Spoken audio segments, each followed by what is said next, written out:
এক লোক কূপে পড়ে গেল। বিকট আওয়াজে চিৎকার করতে লাগলো, বাঁচাও বাঁচাও। গ্রামের লোকেরা আর্তচিৎকার শুনে উদ্ধার করতে দৌড়ে এলো।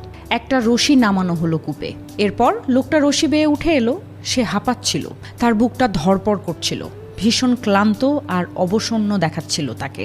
একজনের কাছে তাজা দুধ ছিল, সে তাকে এক গ্লাস দুধ খেতে দিল।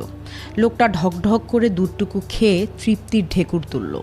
লোকেরা জানতে চাইল, তুমি কূপে পড়ে গেলে কিভাবে? সে বলল, আমার মেষগুলোকে পানি পান করাতে এসেছিলাম, বালতিটা কূপে ফেলে উপরের দিকে টানছিলাম। লোকটা কিভাবে কূপের কিনারায় দাঁড়িয়েছিল সেটা হুবহু দেখাতে গিয়ে আবার কূপে পড়ে গেল। এবার পড়ে যাওয়ার পর আর বাঁচল না, বেকায়দায় পড়ে ঘাড় মোটকে মারা গেল। গ্রামের লোকজনের আফসোসের সীমা রইল না। এরপর গায়ের ইমাম সাহেব পাশেই দাঁড়িয়েছিলেন। তিনি বললেন, লোকটা কূপ থেকে উঠে এসেছিল মূলত রিজিকের টানে। রিজিকের এক গ্লাস দুধ তার পাওনা রয়ে গিয়েছিল।